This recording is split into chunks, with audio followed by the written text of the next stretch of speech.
Hello group members, today we're going to talk about sin. Yes, S-I-N, sin. That topic most people doesn't want to hear about. Glad you were able to join us. Matthew 10 verse 28 says, "And do not fear those who kill the body, but cannot kill the soul. But rather fear him who is able to destroy both soul and body in hell."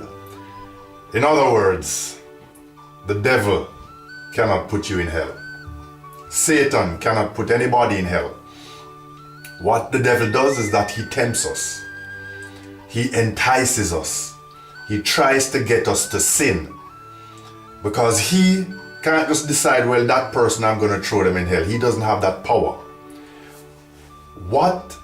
The thing that has the power to put us into hell is sin. Sin is what causes people to be thrown into hell, and God throws people into hell, sinners into hell. The person who does not sin, or better yet, whose sin is forgiven and not counted against them, will not go to hell, no matter how much the devil accuses them or tries. As long as a person does not sin, or as long as a person's sin is not counted against them, they are forgiven, that person will not go to hell. Sin, therefore, is our greatest enemy. For the devil to win, he has to get us to sin. Jesus was so named because his name meant that he would save his people from. Jesus came to deliver us from sin. The Jews thought that their greatest problem was the fact that Rome ruled over them. But then when Jesus came, they were shocked to discover that their problem was not Rome. Their problem was sin. So the angel said, "You shall call his name Jesus, because he will deliver his people from their sins," not from the Roman rule. Our captivity today is sin. People are made captive to sin and bound by sin. There are two main categories of sin, just as there are two main categories of righteousness. There is a sin nature that we all have inherited from Adam. We're born into sin.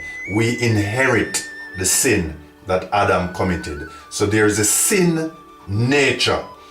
And there's also the act of sin. So a person can have the sin nature, but the person with the sin nature is by nature opposed to God and bound to sin.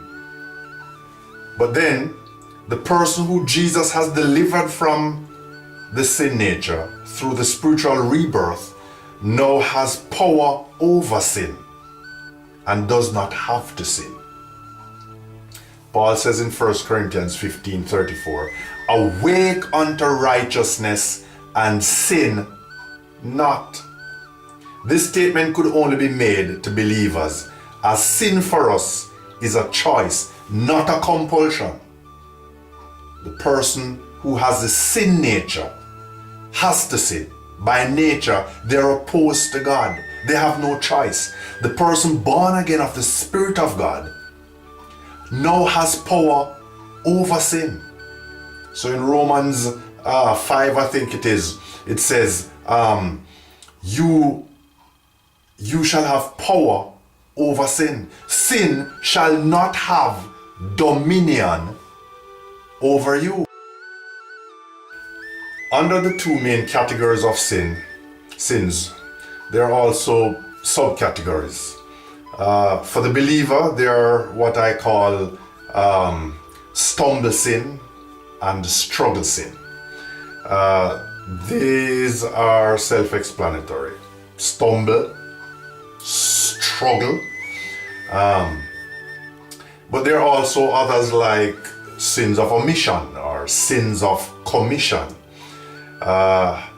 There are known sins as well as there are unknown sins. Psalm 19 and verse 13 says, "Keep back your servant also from presumptuous sins." Presumptuous sins are those we commit knowing full well what we are doing and that it displeases God. There are others. Paul tells Timothy that some people's sins go before them and are clearly seen while others come behind. See 1 Timothy 5 and verse 24. We must look at open, obvious sin versus deceptive, hidden sins. Some other things we need to discuss are, for example, what was the first lie? What was the first lie ever told as recorded in human history? What was that lie? And how is that lie still affecting us today? According to 1 John 5 and verse 16 down, there is a sin that leads to death that can be committed by a believer.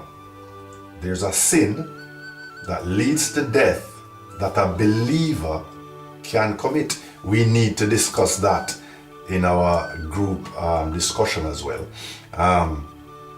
So there are all these different types of sins, and there are all these other things that we should really discuss.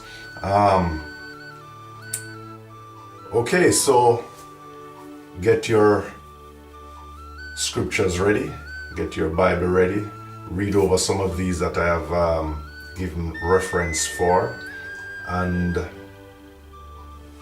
meet you at the first discussion. Looking forward to it. See you there. Bye. On their